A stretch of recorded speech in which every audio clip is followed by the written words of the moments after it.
मंच में उपस्थित तेलंगाना प्रदेश कांग्रेस के सारे नेतागण और प्रेस के मेरे भाइयों और बहनों, आज का जो ये प्रेस संवाद है, इसका मुख्य कारण है कांग्रेस पार्टी जो जनता की लड़ाई लड़ रही है, सड़क से लेकर संसद तक, महंगाई के खिलाफ, इन्फ्लेशन के खिलाफ, बेरोजगारी के खिलाफ।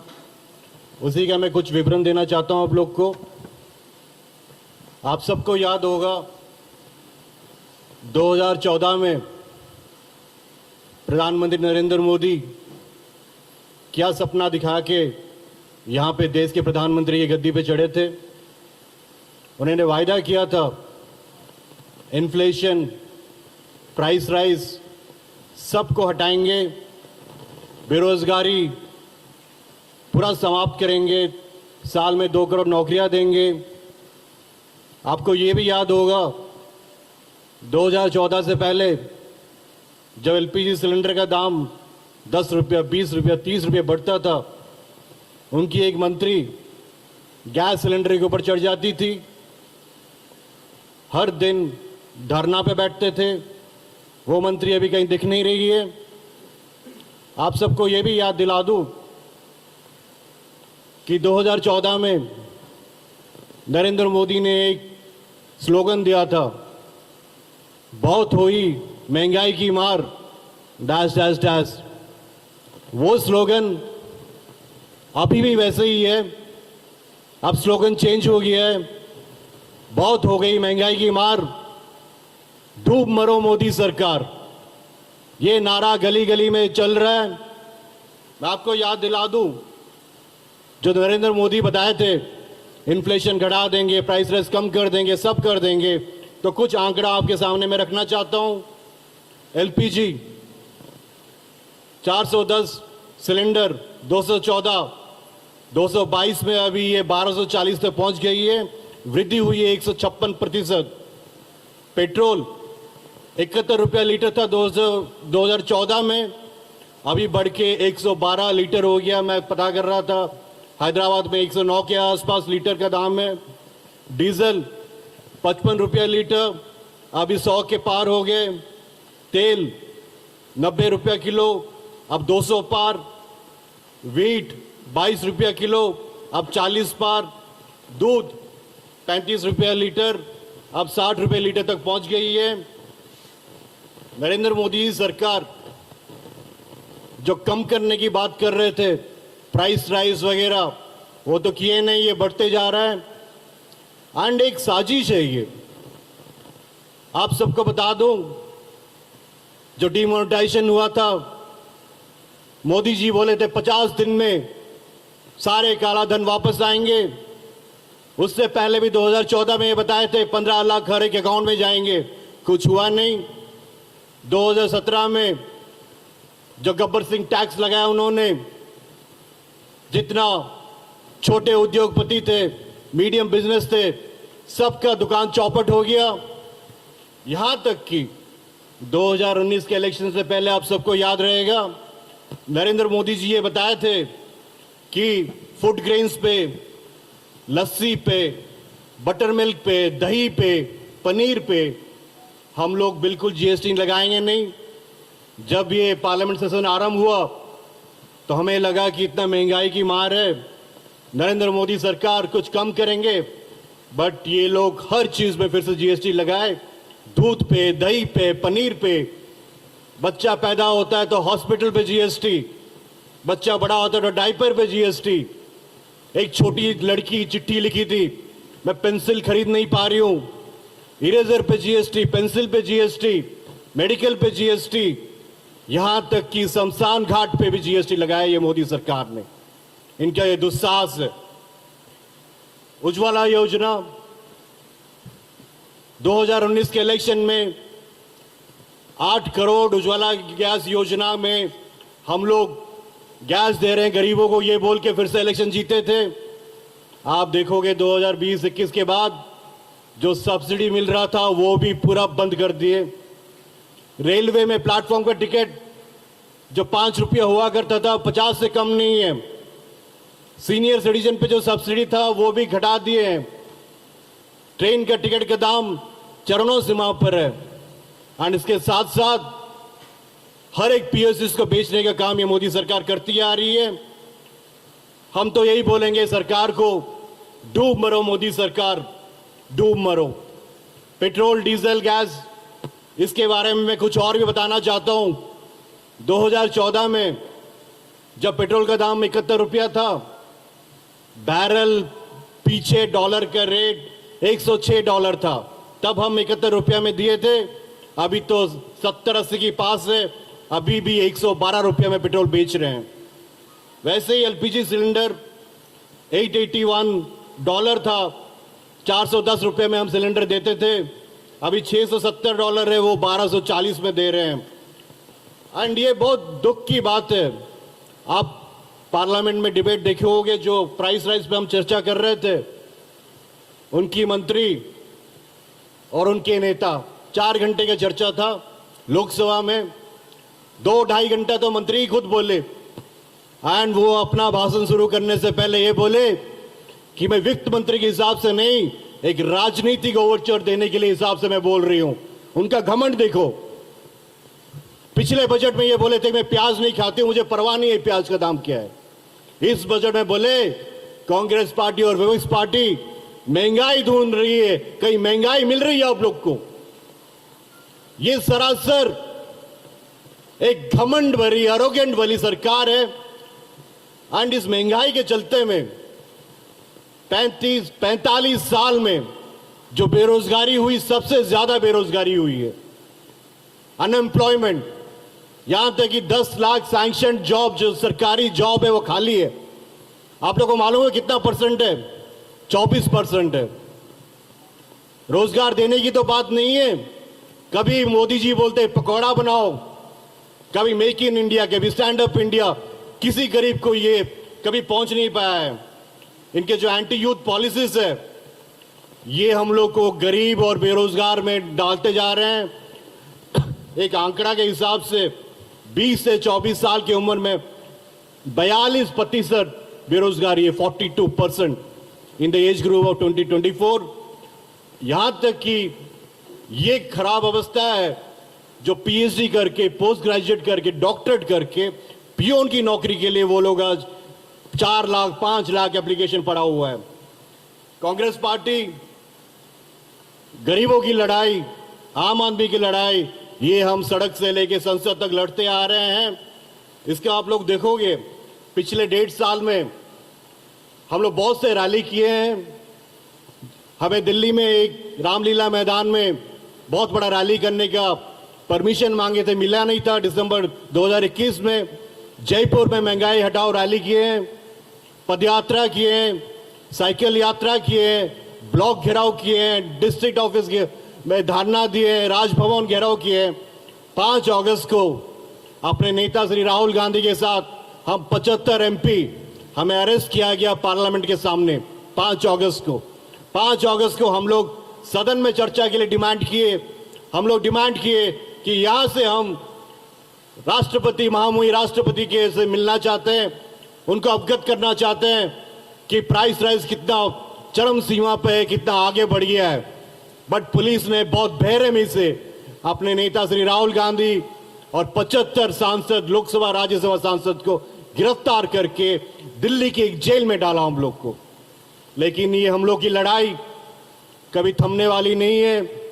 हम सड़क से लेके संसद तक लड़ेंगे। और जब तक ये मोदी सरकार जो प्राइस राइज है, इन्फ्लेशन है, इसको कम नहीं करती है, जब तक ये बेरोजगार युवाओं को नौकरी नहीं देती है, उसका एक प्लान लेके नहीं आती है, हम लोग की लड़ाई जारी रहेगा। 4 तारीख को दिल्ली में महंगाई हटाओ हल्ला बोल रैली है। देश भर के लोगों को हम लोग ये अवगत किए हैं, चलो दिल्ली। पूरे देश भर से हजारों लाखों लोग आएंगे, दिल्ली में जमा होंगे। महंगाई पर हल्ला बोल रैली जो 4 सितंबर को है दिल्ली में रामलीला मैदान में हम लोग आयोजित करने वाले हैं। पूरा देश चलेगा दिल्ली, और नरेंद्र मोदी और उनके मंत्री, उनकी सरकार को ये हम अवगत करना चाहते हैं कि आपका ये तानाशाही सरकार और नहीं चलेगा। आप जो अपने इंडस्ट्रीज मित्रों को फायदा पहुंचाते आ रहे हो, जो पेट्रोल डीजल इस पे जितना एक्साइज कलेक्ट किए हो 27 लाख करोड़, और हमें बोलते हैं ऑयल बॉन्ड्स का हम इंटरेस्ट चुका रहे हैं। कितना ऑयल बॉन्ड्स का? 90,000 करोड़। 27 लाख करोड़ कहां है और 90,000 करोड़ कहां है? ये धोखाधड़ी है। ये अपने मित्रों को अमीर करना चाहते हैं। उनके मित्रों इलेक्ट्रल बॉन्ड से इनको फिनांस करते आ रहे हैं, सिस्टमेटिक वे में कर दिए। ये सरकार आम आदमी की सरकार नहीं रही है, अपने मित्रों की सरकार रही है। कांग्रेस पार्टी ये प्रतिबद्ध करती है, हम लोगों की लड़ाई संसद से लेके सड़क तक लड़ेंगे एंड 4 सितंबर की रैली को सक्सेस करने के लिए आपके माध्यम से हर एक देश के युवाओं को, महिलाओं को, देश के नागरिक को ये हम आग्रह करते हैं, आपको अपील करते हैं, चलो दिल्ली महंगाई पर हल्ला बोल रैली में आप शामिल होइए। लाखों लोग देश भर से आ रहे हैं नरेंद्र मोदी सरकार, उनकी आंकरी सरकार के खिलाफ हल्ला बोलने के लिए।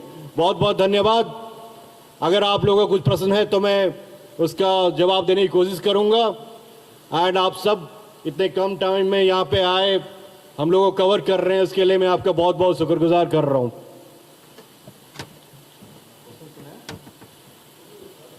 నాకు తెలుగు కూడా వచ్చు కొంచెం కొంచెం. ఎనీ క్వశ్చన్ ఉంటే మీరు అడగవచ్చు. నేను రిప్లై హిందీలోనే లేకపోతే ఇంగ్లీష్లోనే చేస్తాను. అండ్ తెలుగులోనే కూడా ట్రై చేస్తాం.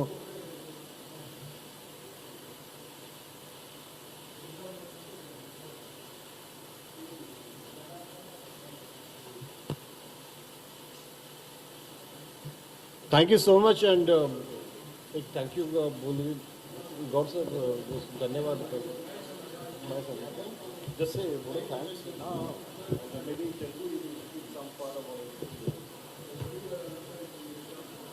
అందరికీ ధన్యవాదములు. ఉల్క గారు ఒరిస్సా రాయగడ పార్లమెంట్ సభ్యులు.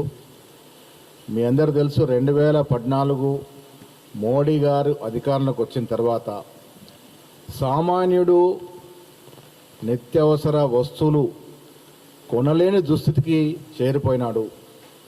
ఒక చిన్న కుటుంబం 5,000 10,000 ఉద్యోగం చేసిన వ్యక్తి తన కుటుంబ పాలన పోషణ చేసుకోవాలంటే చాలా దయనీయ పరిస్థితిని ఎదుర్కోవాల్సి వస్తూ ఉంది.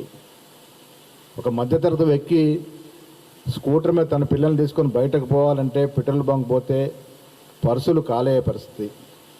కొన్ని లక్షల కోట్ల వ్యాపారం పెట్రోల్ డీజిల్ మీద కేంద్ర ప్రభుత్వం చేసింది. కేంద్ర ప్రభుత్వమే ఆయిల్ మీద బిజినెస్ చేస్తూ ఉంది. ఇంటర్నేషనల్ మార్కెట్లో $110 నుంచి $115 ఫర్ బ్యారర్ ఉన్నప్పుడు తగు సబ్సిడీ ఇచ్చి మన్మోహన్ సింగ్ ప్రభుత్వం ₹70 60-70 రూపాయలకి డీజిల్ పెట్రోల్ ఇవ్వడం జరిగింది. ఇవాళ ఇంటర్నేషనల్ మార్కెట్లో బ్యారెల్ ధర $60 పడిపోతే దాన్ని సరాసరిగా సగం తీసుకోవాల్సినటువంటి పెట్రోల్ ధర రెంటింపు చేశారు. అంటే 40-50 రూపాయలకు రావాల్సిన పెట్రోల్ ఇవాళ 110 రూపాయలకు అమ్ముతున్నారంటే దాని మీద కేంద్ర ప్రభుత్వం వ్యాపారం చేస్తూ ఉంది. అది సామాన్యుడికి బదిలీ అవ్వట్లేదు. కేవలం పెత్తందారు వ్యవస్థని మోడీకి సన్నిహితులైన కొంతమంది వ్యాపారస్తుల్ని పెంచి పోషించే కార్యక్రమంలో 8.5 ఏళ్లుగా కేంద్ర ప్రభుత్వం నిమగ్నమై ఉంది. అదానీ అంబానీల ఆస్తులు పెరిగితే దేశంలో ఉన్న పౌరుల ఆస్తులతో పెరిగినట్టుగా భ్రమిస్తూ ఉన్నారు. దీనికి తోడు నిర్మలా సీతారామన్ ఎవరైతే ఆర్థిక మంత్రి ఉన్నారో పార్లమెంట్లో చాలా వ్యంగ్యంగా సామాన్యుణ్ణి పరువు తీసే విధంగా మాట్లాడుతూ ఉన్నారు. అహంకారపూరితంగా ప్రభుత్వం నడుస్తూ ఉంది. మేము ప్రజలకు జవాబుదారీ కాదు, మేము అదానీ అంబానీకి జవాబుదారీ, వారి సూచనల మేరకు ప్రభుత్వం నడుపుతున్నామనే విధంగా ఈ దేశంలో ప్రభుత్వం నడుస్తూ ఉంది. అందుకే రాహుల్ గాంధీ, సోనియా గాంధీ సూచన మేరకు సామాన్యుడికి చేరులో ధరలు రావాలని డిమాండ్ చేస్తూ సెప్టెంబర్ 4న రామ్లీలా మైదానంలో దేశవ్యాప్తంగా కార్యకర్తలు, కాంగ్రెస్ కార్యకర్తలు కాకుండా సామాన్యులు తరలి రావాలని మేము విజ్ఞప్తి చేస్తూ ఉన్నాము. మోడీ ప్రభుత్వానికి కనువిప్పు కలిగే విధంగా ధరలు ఆకాశాన్ని ధరలన్నీ కూడా కిందికి దిగొచ్చే విధంగా ఆ యొక్క చర్యని ప్రతిబింబించే విధంగా ర్యాలీ ఉండబోతా ఉంది. సో తెలంగాణ ప్రజలకు కూడా విజ్ఞప్తి చేస్తూ ఉన్నాం, వేలైన తక్కువ సంఖ్యలో రామ్లీలా మైదానంలో జరిగే ధరల పెరుగుదల జరిగే ర్యాలీలో మీరు పాల్గొనాల్సిందిగా విజ్ఞప్తి చేస్తూ ఉన్నాం. అదేవిధంగా మీ అందరూ కూడా ధన్యవాదాలు తెలియజేస్తా ఉన్నాం. అదేవిధంగా ఎంపీ గారు, యువ ఎంపీ గారు, ఏకైక ఒరిస్సా ఎంపీ గారు ఇక్కడికి వచ్చి మీ అందరినీ మాట్లాడేందుకు వారికి కూడా ధన్యవాదాలు తెలియజేస్తా ఉన్నాం. Thank you.